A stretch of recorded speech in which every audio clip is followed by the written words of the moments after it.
నమస్తే and welcome back to our channel అమ్మ పాఠశాల. ఈరోజు ఈ వీడియోలో భాగంగా పిల్లల్లో కామన్గా ఎదురయ్యే ఒక ప్రాబ్లం లాక్టోస్ ఇంటాలరెన్స్.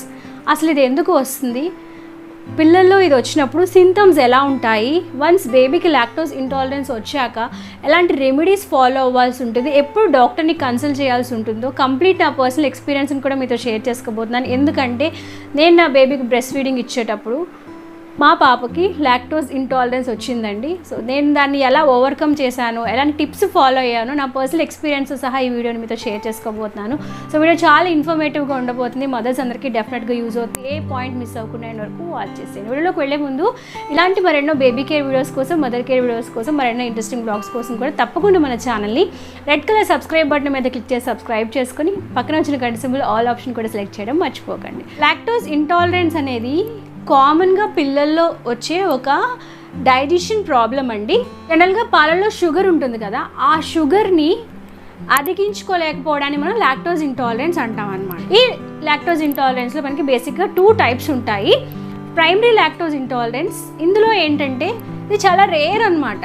అంటే పుట్టినప్పుడే వాళ్ళకి అరిగించుకునే ఎంజైమ్ లోపంతోనే పుడతారు. సో బై బర్త్ డిఫెక్ట్ అనమాట. సెకండరీ లాక్టోస్ ఇంటాలరెన్స్ అంటే ఏంటంటే పిల్లలకు కొన్ని రకాల ఇన్ఫెక్షన్స్ వచ్చినప్పుడు, ఫర్ ఎగ్జాంపుల్ మోషన్స్ అయ్యాయి అనుకోండి, డయేరియా, లూజ్ మోషన్స్ అయినప్పుడు ఆ మోషన్తో పాటు అరిగించుకునే ఎంజైమ్ ఏదైతే ఉందో అది కూడా ఒక్కోసారి వెళ్ళిపోతూ ఉంటుంది. ఆ పాలని పొట్టలోనే అరగకుండా, డైజెషన్ అవ్వకుండా ఉండిపోతాయి అనమాట. ఇది సెకండరీ లాక్టోస్ ఇంటాలరెన్స్. దీన్ని మనం చాలా ఈజీగానే కొన్ని రెమెడీస్ ఫాలో అయ్యి మనం క్యూర్ చేసుకోవచ్చండి. ఈ లాక్టోస్ ఇంటాలరెన్స్ వస్తే పిల్లల్లో కనిపించే కామన్ సింటమ్స్ ఏంటి అంటే, పాలు అనేవి అరగకుండా పొట్టలోనే ఉండిపోతాయి కాబట్టి వాళ్ళకి కడుపులో విపరీతమైన నొప్పి వచ్చేస్తూ ఉంటుందండి. కడుపు అంతా ఉబ్బరంగా వస్తూ ఉంటుంది. కడుపులో కొన్ని రకాల సౌండ్స్ని కూడా మనం అబ్జర్వ్ చేయొచ్చు.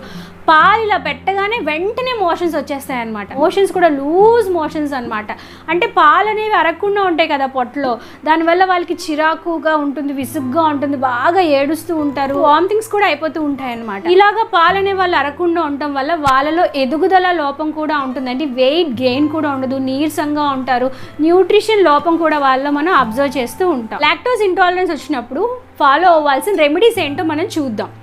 ఫస్ట్ ఏంటంటే లాక్టోస్ ఫ్రీ పాలని వాళ్ళ యొక్క డైట్లో భాగంగా చేయాల్సి ఉంటుంది. స్పెసిఫిక్గా ఈ సిచ్యువేషన్లో యానిమల్ మిల్క్ అంటే కౌ మిల్క్ కానీ బఫెలో మిల్క్ కానీ అస్సలు ఇవ్వకూడదు. వాళ్ళకి అస్సలు డైజెషన్ అవ్వదు. మదర్ మిల్క్ వల్ల కూడా లాక్టోస్ ఇంటాలరెన్స్ వస్తుందా అంటే, నేను నా బేబీకి నా మిల్కే ఇచ్చేదాన్ని, అయినప్పటికీ తనకి లాక్టోస్ ఇంటాలరెన్స్ వచ్చింది.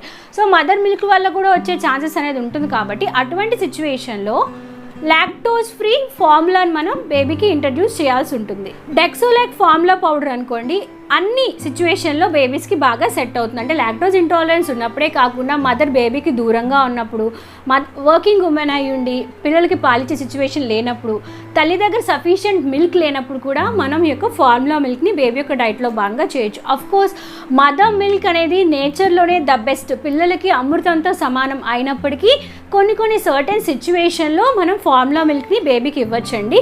ఫార్ములా పౌడర్లో స్పెషాలిటీ ఏంటంటే, దీనిలో మనకి ఓవరాల్గా 36 వైటల్ న్యూట్రియంట్స్, అంటే బేబీ గ్రోత్కి, ఓవరాల్ డెవలప్మెంట్కి కావాల్సిన అన్ని రకాల న్యూట్రిషన్స్ అనేవి ఉంటాయండి. స్పెసిఫిక్గా దీనిలో iron, calcium, potassium, magnesium, so baby bone strengthen అవ్వడానికి, ఐరన్ డెఫిషియన్సీ కూడా రాకుండా ఉండడానికి కావాల్సిన, అంటే బేబీ ఓవరాల్గా గ్రోత్ అండ్ డెవలప్మెంట్, ఎనర్జీగా ఉండటానికి కావాల్సిన అన్ని రకాల విటమిన్స్ అండ్ మినరల్స్ అనేవి సమృద్ధిగా ఉంటాయి. అండ్ ఇలా మనకి వే ప్రోటీన్ కూడా ఉంటుంది కాబట్టి, అంటే పిల్లలకి డైజెషన్కి సంబంధించి ఇష్యూస్ ఏమీ రాకుండా హెల్ప్ చేస్తుంది. మన ఇండియాలో మోర్ దెన్ 50% ఆఫ్ ఇన్ఫాంట్స్లో గ్రోత్ న్యూట్రియంట్ డెఫిషియన్సీ అనేవి ఉంటాయండి. దానివల్ల ఏంటంటే వాళ్ళు వెయిట్ గెయిన్ సరిగ్గా ఉండదు, డెవలప్మెంట్ సరిగ్గా ఉండదు, ఓవరాల్గా వాళ్ళకి కావాల్సిన ఎనర్జీ కూడా ఉండదు. ఈ ఫార్ములా పౌడర్లో బేబీ ఓవరాల్ గ్రోత్కి కావాల్సిన అన్ని రకాల న్యూట్రిషన్స్, అంటే calcium, magnesium, vitamin C, vitamin D, iron అన్నీ ఉంటాయి కాబట్టి బేబీకి కావాల్సిన ఎనర్జీని ఇస్తుంది. ఎవ్రీడే వాళ్ళు డెవలప్ అవ్వడానికి కావాల్సిన అన్ని రకాల గ్రోత్ న్యూట్రియంట్స్ అనేవి ఇందులో పుష్కలంగా ఉంటాయి. డెక్సోలాక్ ఫార్ములా పౌడర్లో మనకి స్టేజెస్ అవైలబుల్గా ఉంటాయి. స్టేజ్ 1, 2, 3, 4 మీ యొక్క బేబీ యొక్క ఏజ్ ఆధారంగా మీరు స్టేజ్ని చూస్ చేసుకోవచ్చు. నెక్స్ట్ రెమెడీ ఏంటంటే, ఫీడింగ్ ఇచ్చే మదర్స్ కొన్ని చేంజెస్ చేసుకోవాల్సి ఉంటుందండి వాళ్ళ డైట్లో.